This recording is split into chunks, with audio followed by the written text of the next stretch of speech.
1 Reis, capítulo 18, versículo 21. Todos acharam? Amém? Diz assim a palavra de Deus.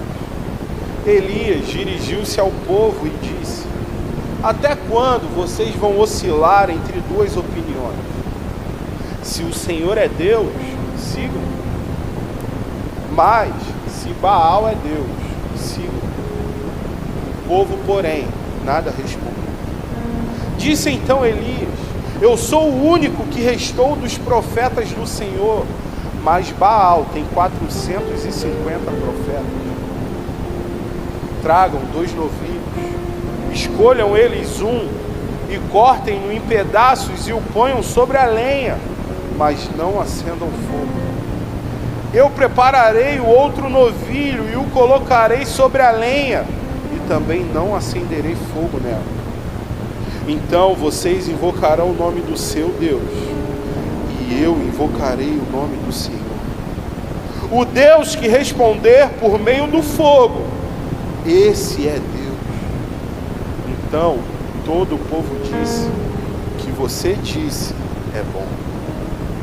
Elias disse aos profetas de Baal: escolham um dos novilhos e preparem no primeiro, visto que vocês são tantos.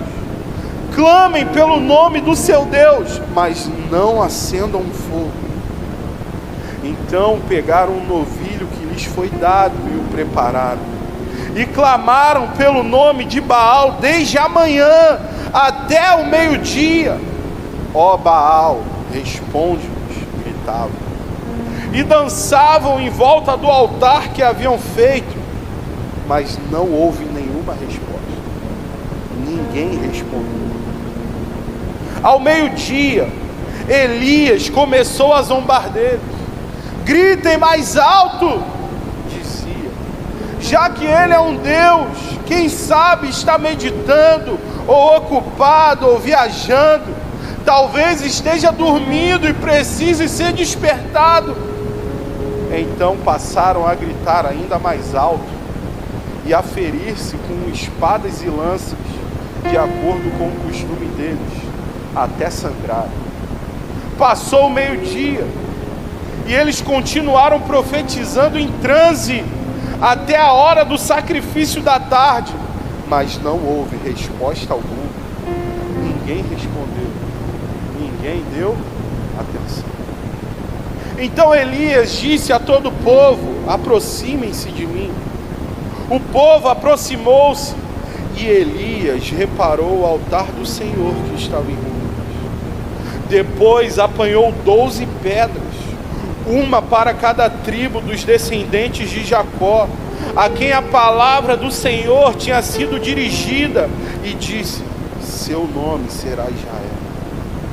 Com as pedras construiu um altar em honra do nome do Senhor, e cavou ao redor do altar uma valeta com capacidade de 2 medidas de semente. Depois arrumou a lenha, cortou o novilho em pedaços e o pôs sobre a lenha.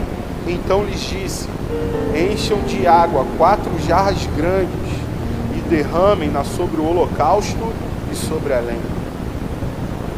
Façam-no novamente, disse, e eles o fizeram. Façam-no pela 3ª vez, ordenou, e eles o fizeram pela 3ª vez. A água escorria do altar, chegando a encher a valeta. A hora do sacrifício, o profeta Elias colocou-se à frente e orou: ó Senhor Deus de Abraão, de Isaque e de Israel, que hoje fique conhecido que tu és Deus em Israel, e que eu sou teu servo, e que fiz todas essas coisas por ordem tua. Responde-me, ó Senhor, responde-me, para que esse povo saiba que tu, ó Senhor, és Deus, e que fazes o coração deles voltar para ti.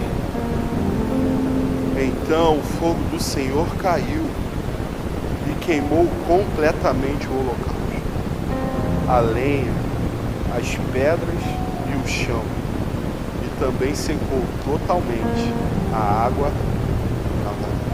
Curva a sua cabeça. Quero orar por essa palavra. Senhor, Pai, nós entregamos a Tua palavra a Ti nessa noite, te pedindo que o Senhor nos dê revelação daquilo que o Senhor quer falar conosco nesse lugar. Pai, que nós possamos verdadeiramente entender que toda vez que o céu responde à terra, algo poderoso acontece. Senhor, e que nessa noite nós possamos atrair a Tua resposta para esse lugar, Pai. E que nós possamos sair daqui tendo um entendimento claro daquilo que o Senhor quer de nós. Pai, mas abra a nossa mente, abra os nossos olhos, os nossos ouvidos, o nosso coração. Há uma batalha espiritual acontecendo nesse momento. E nós decretamos, ó Pai, a falência do inferno nas nossas vidas. Satanás não tem controle sobre as nossas vidas, sobre a nossa mente, sobre o nosso coração.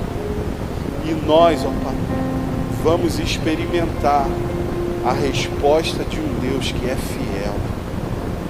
A resposta de um Deus que sempre ouve a oração dos seus filhos. Me use como um fiel expositor da Tua palavra.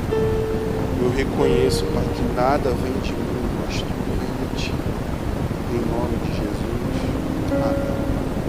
Amém. Amém, queridos? Nós estamos diante de uma história muito conhecida. Elias e os profetas de Baal. Mas há um contexto importante por trás disso. Naquela época, Acabe era o rei de Israel. Naquela época, Israel era dividido em dois reinos. O reino do sul, com 2 tribos, e o reino do norte, com 10 tribos. As tribos do reino do norte eram consideradas tribos idólatras. Eles abandonaram ao Senhor. Acabe era casado com Jezabel, filha de Etibal. Jezabel era sacerdotisa e adoradora de Baal e de Azerá. Jezabel, ela implanta uma cultura em Israel de adoração a Baal. Jezabel, ela destrói os altares do Senhor e ela começa a construir altares de adoração a Baal. Nós vemos nesse livro de 1 Reis que o povo, ele dependia muito da agricultura para sobreviver. E um povo que depende da agricultura depende da chuva, sim ou não? Precisa da chuva. Só que Elias aparece no capítulo 17 diante de Acabe, e Elias libera um decreto. Acabe, juro pelo nome do Senhor que nos próximos anos não cairá nenhuma gota do céu de água. Então o povo começa a experimentar uma seca. O povo começa a experimentar um tempo em que não chovia. E se não chovia, não tinha como nada ser plantado. E se não tinha como nada ser plantado, a vida financeira do povo começou a ser prejudicada. E eles também tinham dificuldades de alimento. Só que Baal era considerado o Deus da fertilidade, o Deus da chuva. E aí nesse momento de seca, o povo começa a fazer o quê? Adorar a Baal. O povo se lança a uma idolatria a Baal, crendo que Baal responderia com a chuva que eles precisavam. Ao invés de se apegarem ao Senhor, o povo abandonou ao Senhor e começou a adorar a Baal continuamente. Até que chega o momento que lemos. Elias vive escondido por um tempo e depois reaparece para desafiar a Acabe e os profetas de Baal. Elias propõe o desafio que nós lemos aqui, mas Elias Elias, ele ora com simplicidade e com fé. Deus responde com o fogo do céu consumindo. E nós podemos ver que mais uma vez o céu respondeu. Um homem foi capaz de atrair a resposta do céu sobre a terra. Mas nós, nesse texto, podemos ver claramente o que acontece na terra quando o céu responde. Andando mais um pouco na leitura, nós vamos identificar alguns pontos importantes que acontecem toda vez que há uma manifestação sobrenatural do céu na terra. O primeiro ponto é que quando o céu responde à terra, há arrependimento. Olha o que diz no versículo 39. Acompanhe comigo aí na sua Bíblia. Quando o povo viu isso, todos caíram prostrados e gritaram: o Senhor é Deus. O Senhor é Deus. Depois que Deus respondeu com fogo do céu, consumindo o sacrifício, o povo então reconhece que só havia um Deus verdadeiro. E aí o povo se lançou em arrependimento e reverência a esse Deus. A maior prova de que o céu responde à terra não é o que cai do céu, mas é quando corações se arrependem a Ele. Às vezes a gente vem para a igreja querendo uma manifestação sobrenatural. A manifestação mais sobrenatural que pode acontecer aqui é quando um pecador se arrepende.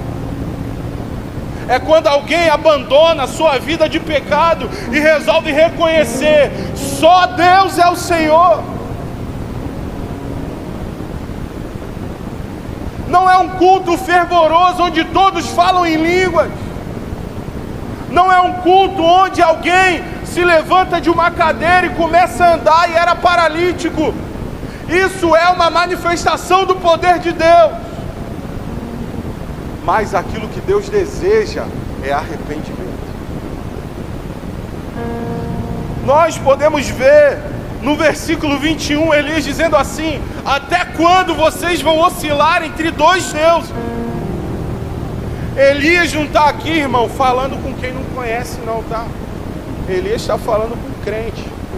Trazendo aqui para a realidade, Elias está falando com cristão. Sabe por quê? O povo havia saído do deserto, experimentou o maná do deserto. Quando estava calor, Deus enviava uma nuvem. Quando estava frio, Deus enviava uma coluna de fogo. Quando estava com sede, batia numa rocha e saía água. Então a gente está falando de um povo que tinha experiência com o Senhor. A gente está falando de um povo que ele não era qualquer um não, irmão. Era gente que tinha experiência. Era gente que provou e viu. Só que com esse povo aconteceu o que acontece com muitos de nós. Eles olharam a necessidade do momento e abriram mão de uma comunhão profunda com o Senhor, por aquilo que eles precisavam para agora. Lembra quando eu falei que eles precisavam da chuva? Como o Senhor enviou a seca, eles foram atrás de Baal querendo chuva. O Senhor fechou uma porta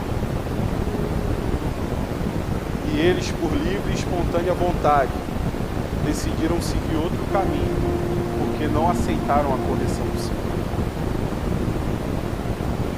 A mesma dúvida que aquele povo carregava é uma dúvida que muitas pessoas carregam dentro de si. Tem gente que está aqui e está em dúvida há muito tempo entre viver uma vida com o Senhor ou não. Tem gente que está aqui que todo culto ele quase aceita Jesus, mas ele começa a lembrar do pecado, daquilo que ele é, e aí ele fala: não, ainda não é o tempo, ainda não é a hora. Tem gente que está esperando uma movimentação do céu. Tem gente que está esperando Deus descer na terra para poder parar de ter dúvida e servir a Ele. Pode parecer loucura, mas às vezes no nosso coração nós temos vários Baalzinhos, sabia? Não tem o bebê reborn? Uma benção, né, o bebê reborn. Às vezes, muitas pessoas estão caminhando com o seu bebê reborn, colocando ele à frente de uma vida de devoção ao Senhor. Como assim, Douglas? Sabe o que talvez você construir um altar no teu coração, no teu trabalho? Não. Entre trabalhar e a igreja é trabalho. Entre trabalhar e Deus é trabalho. Não. Entre a minha família e Deus é a família. E eu não estou aqui dizendo que a sua família não é prioridade. Mas sabe o que acontece? Ah, o meu marido não quer ir para a igreja, então também não vou não. Ah, minha esposa não quer ir para a igreja, então também não vou não. Ah, o meu filho não quer caminhar com Jesus, então também não vou não. Quando na verdade talvez Deus queira usar você para mudar a história da tua casa. E muitas vezes nós estamos colocando Baals em nosso coração, construindo uma ponte entre nós e o arrependimento. E toda vez que Deus quer nos impulsionar para nos arrependermos, nós olhamos para esses Baals e não abrimos mão deles, porque já estamos apegados a uma vida de pecado. Talvez o seu Baal seja a fornicação. Talvez o seu Baal seja a traição à sua esposa, ao seu marido. Talvez o seu Baal seja a pornografia. Deixa eu te falar uma boa notícia para você. Aquele povo também tinha construído vários altares para Baal. Mas quando Deus respondeu com fogo do céu, destruiu tudo. Todos os altares que foram levantados para Baal foram destruídos. E aquele povo entendeu que a resposta do céu destrói os altares que nos separam do arrependimento. Toda vez que o céu responde à terra, há arrependimento. Toda vez que o céu responde à terra, há mudança de vida. Toda vez que o céu responde à terra, aquele caso impossível lá do teu marido, que você olha e fala, não tem jeito, Deus vai lá e muda. Queridos, Atos 2, Pedro, um pouquinho antes, Jesus fala assim para Pedro, aparta-te de mim, Satanás. Só que em Atos 2 algo acontece. O céu responde à terra. Os discípulos são cheios do Espírito Santo. E aí Pedro se levanta e começa a pregar para uma multidão. E sabe o que acontece? 3.000 pessoas se arrependem e aceitam a Jesus. Gente, a maior manifestação de que o céu responde à terra é quando acabamos um culto simples como esse e alguém levanta a sua mão e fala, eu sou pecador e eu quero o perdão de Deus. Quando isso acontece, irmão, há uma festa no céu.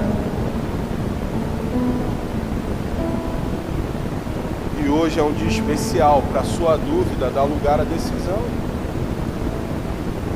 Deixa eu te falar, se você ainda está em dúvida sobre abandonar os altares que você construiu no teu coração, abandone a dúvida e dê lugar à certeza de que Deus vai construir uma nova história na tua vida. Deus respondeu do céu com fogo, mas a parte daquele povo era se humilhar e reconhecer que Ele era Deus. Também não fica no teu lugar pensando que Deus vai fazer tudo por você, não. Você tem um papel importante nisso, que é o da decisão. Você precisa decidir viver uma nova vida com Cristo. Quantas vezes adiamos decisões espirituais, esperando por um sinal do céu? Deus está falando, dê o primeiro passo, faça, vá para cá, siga essa direção, e você está assim: Senhor, se for de ti, Pai, me dá um sinal. Você quer um sinal? A cruz foi o maior sinal que você precisa. E já se entregou, já pagou todos os seus pecados. E até quando você vai continuar oscilando entre dois deuses? Até quando você vai ficar servindo a Deus só no domingo e durante a semana servindo a Baal? Até quando? Hoje é dia de você tomar uma decisão de uma vez por todas. E o que mais acontece quando o céu responde à terra? Quando o céu responde à terra, qualquer ambiente se torna profético. Isso é forte demais, irmão. Olha o que diz no versículo 41. E Elias disse a Acabe: vá comer e beber, pois já ouço o barulho de chuva pesada. Você lembra aquilo que eu falei? O povo estava passando por uma seca de 3 anos e meio. Elias então olha para Acabe e solta para Acabe assim: Acabe, vai comer, vai beber. Sabe por quê? Eu estou ouvindo o barulho da chuva. Só que não tinha nuvem nenhuma no céu. O povo estava totalmente entregue ao juízo de Deus, à seca. E nós podemos ver que mesmo diante de um rei, Elias fala com ousadia. Elias vira para Acabe e fala: Acabe, vai comer e vai beber. Parece que era o rei, era Elias.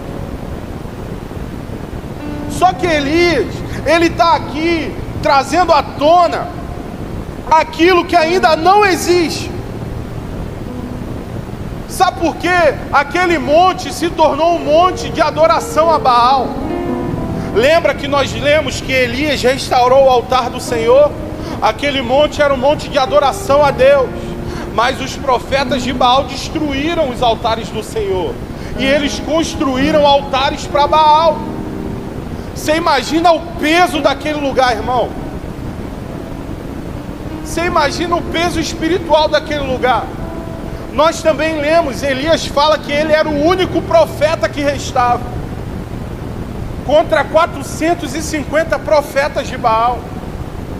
O ambiente não era propício, o lugar não era propício, onde ele estava inserido não era o melhor lugar para acontecer um milagre. Mas quando o céu responde à terra, qualquer ambiente se torna palco para o milagre do Senhor. Depois que o céu responde à terra com fogo, aquele ambiente, ele não pertence mais a Baal. Aquele ambiente, ele não pertence mais à autoridade de Acabe. Mas quando Deus chega, quando Deus libera um decreto, quando Deus entra em um lugar, tudo é transformado, e nós podemos trazer à existência aquilo que não existe. Porque Elias, se ele olhasse para fora, ele jamais falaria que ele ouviria o barulho de uma chuva pesada. Porque os olhos de Elias não viam aquilo que a sua boca estava declarando. Elias, quando declara isso, Elias solta para Acabe: já ouço o barulho de chuva pesada. E no versículo seguinte a palavra diz que Elias sobe o monte, vai até o alto do monte orar ao Senhor. Elias primeiro liberou a palavra, depois ele foi orar ao Senhor para que aquela palavra se cumprisse. Sabe o que é isso, irmão?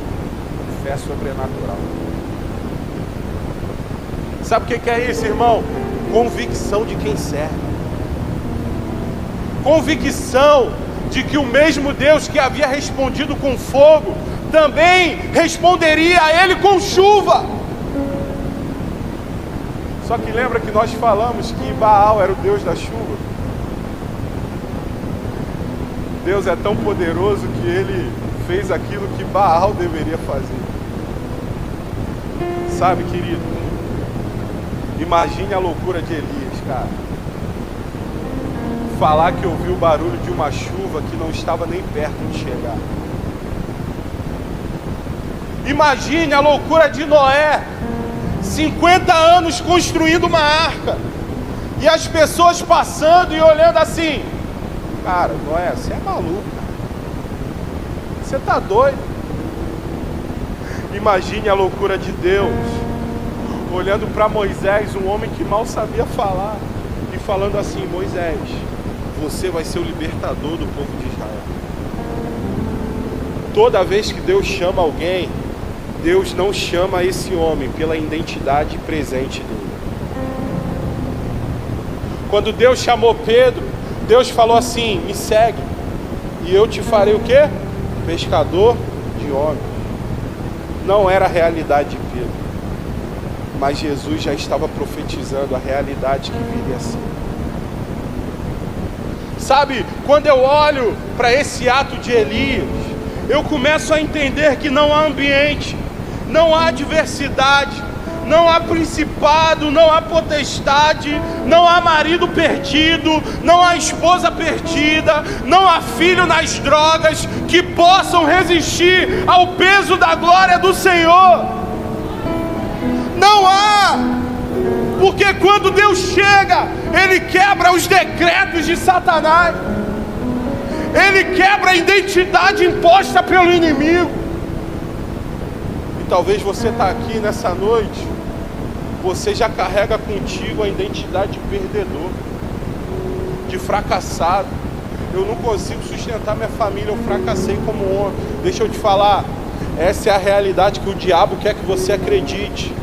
Mas a realidade que Deus tem para a tua vida é de que você vai prover tudo o que a tua casa precisa. Você precisa acreditar nisso. E é em um ambiente como esse aqui que nós podemos trazer à existência aquilo que ainda não existe. É em um lugar como esse que você pode vir aqui e declarar: Senhor, o meu filho está no mundo, mas eu já estou vendo ele sentado aqui do meu lado. Senhor, o meu marido está perdido, mas eu já estou vendo eu entrando por essa porta com ele. Porque quando você faz isso, irmãos, quando você ativa a sua fé, você mostra que o céu está presente num ambiente comum como esse. É loucura profetizar aquilo que ninguém está vendo, sim ou não, irmão? É loucura profetizar aquilo que os nossos olhos não podem enxergar. Mas você precisa entender, se Deus resolver assinar aquilo que você está profetizando, tenha certeza, vai acontecer. Pode demorar o tempo que for, mas vai acontecer. O céu respondeu à terra com fogo. De repente, um ambiente de adoração a Baal se torna um ambiente da glória. É isso que Deus faz em um ambiente onde o nome dele é glorificado. Ele dá autoridade espiritual para os seus filhos. E talvez hoje você está aqui e você não está conseguindo ver ainda o barulho da chuva de bênçãos que Deus quer liberar sobre a sua vida. Deus ainda não mandou a chuva, mas quem entende o ambiente que está, já pode ouvir o barulho da chuva de bênçãos chegando sobre a sua vida. Quem carrega uma fé sobrenatural não precisa ver as nuvens para anunciar tempestades de bênção. A fé sobrenatural não reage ao que os olhos veem, mas ao que o céu já decretou. E o decreto para o céu, para a tua vida, sabe qual é? É de que você e a sua casa vão servir ao Senhor. O decreto para o céu, para a tua vida, é de que você vai se posicionar na obra do Senhor para você ganhar tanta gente para Jesus. Em um ambiente como esse, você tem poder para trazer à existência aquilo que parece impossível aos seus olhos. O que parece impossível para você nessa noite? O que talvez você vislumbra, mas você já colocou no teu coração que não vai acontecer, não vai se cumprir? É aí que Deus quer se manifestar. O que acontece quando o céu responde à terra? Terceiro e último ponto. Quando o céu responde à terra, homens comuns são usados para o extraordinário. Olha o que diz no versículo 42.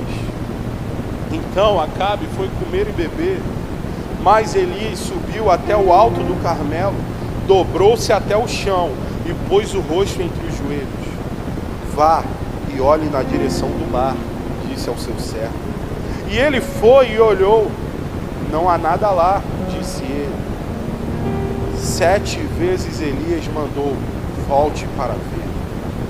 Na 7ª vez o servo disse: uma nuvem tão pequena quanto a mão de um homem está se levantando do mar. Então Elias disse: vá dizer a Acabe, prepare o seu carro e desça, antes que a chuva o impeça. Enquanto isso, nuvens escuras apareceram no céu. Começou a ventar e começou a chover forte. O Senhor é tão poderoso, irmão, que até no ambiente que teoricamente Baal dominaria, que era a chuva, Baal não teve poder nenhum. Um homem comum como Elias chega diante do povo, diante do rei, e libera um decreto. Olha o que diz no versículo 1 de 1 Reis 17: juro pelo nome do Senhor, o Deus de Israel, a quem sirvo, que não cairá orvalho nem chuva nos anos seguintes, exceto mediante a minha palavra. Gente, que autoridade é essa? Quem era Elias para chegar diante do rei e falar com tanta autoridade assim? Elias surge repentinamente em 1 Reis 17. A Bíblia não é profunda sobre quem era Elias. Nós não sabemos. Provavelmente Elias era alguém que tinha uma vida de intimidade com o Senhor, porque alguém se apresentar com tamanha autoridade em nome do Senhor. Mas nós chegamos à conclusão de que Elias era alguém que vivia em um lugar totalmente escondido. A palavra diz que ele era um homem de Tisbe, de Gileade, uma cidade pequena, uma cidade onde talvez as pessoas nem davam tanto atenção assim. Provavelmente era um homem comum, mas ele era um homem consagrado ao Senhor.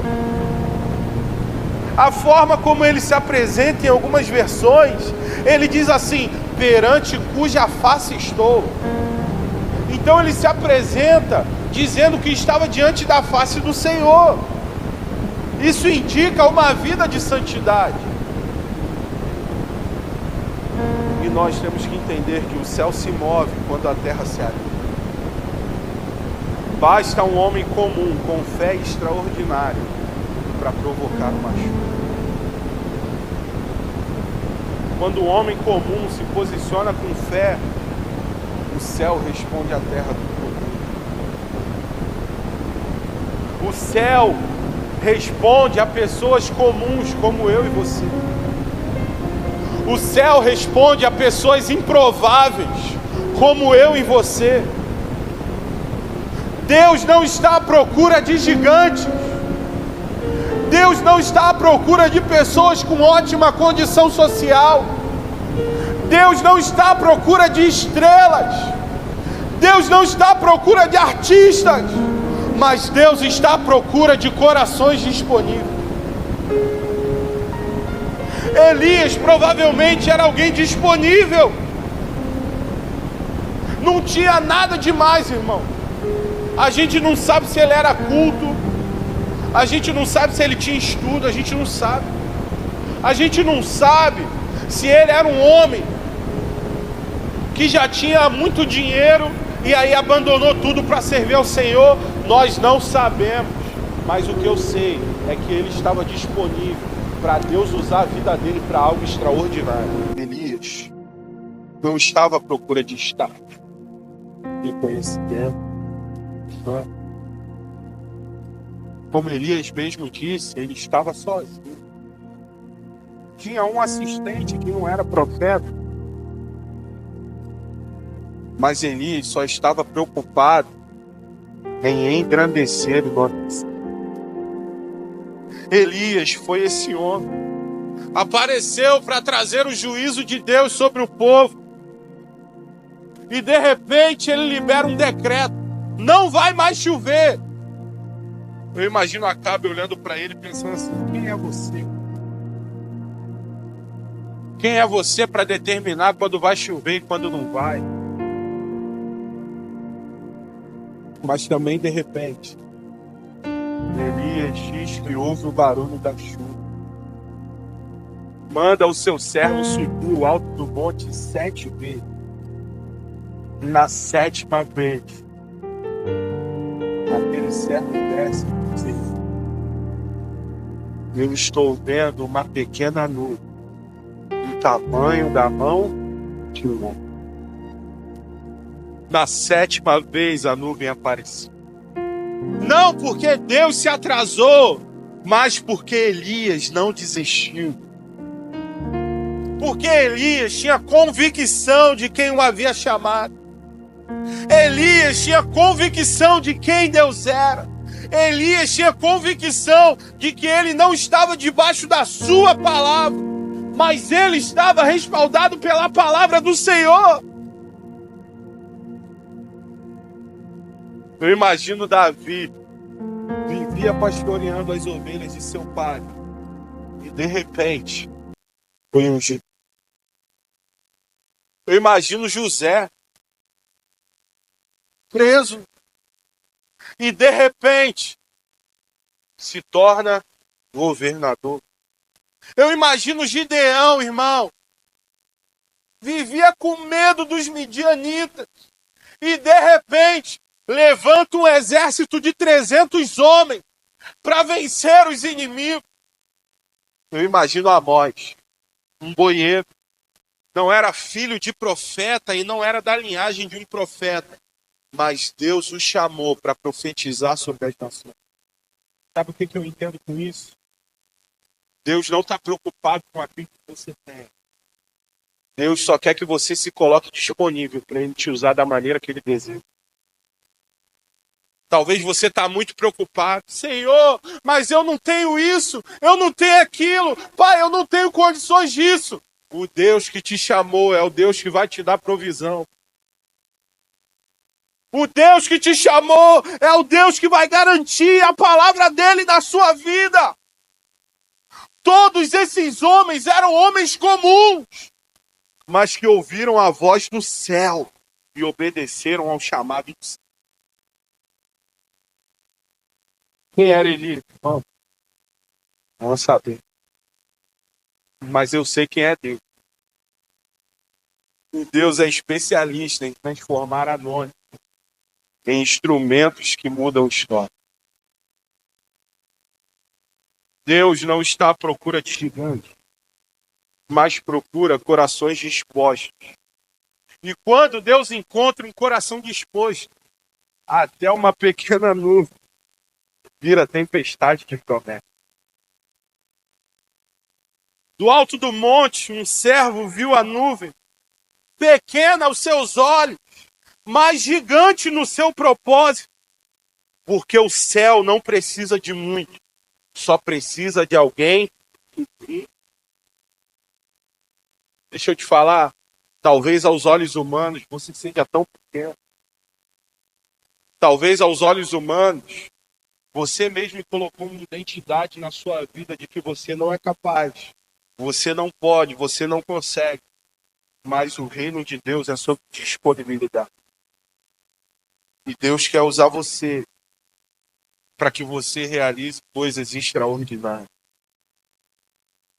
Deus ama usar pessoas simples para realizar coisas extraordinárias. Os discípulos não tinham nada de diferente do que eu e você tem. Pelo contrário, talvez alguns eram até mais pecadores do que nós. Mas o segredo não está em nós, mas naquele que nos chama. Aquela nuvem era pequena aos olhos humanos, mas ela tinha um propósito poderoso. Ela trouxe esperança para um povo que estava sob o juízo de Deus. Aquela nuvem mostrou que quem controla o tempo é Deus e não Baal. Aquela nuvem mostrou a Elias uma autoridade espiritual que estava sobre a sua vida. E para encerrar, eu quero te dizer que é a oração de pessoas como você que o céu ama responder. O céu ama responder orações de pessoas comuns que querem ser usadas para fazer algo extraordinário. Feche os seus olhos, curva a sua cabeça.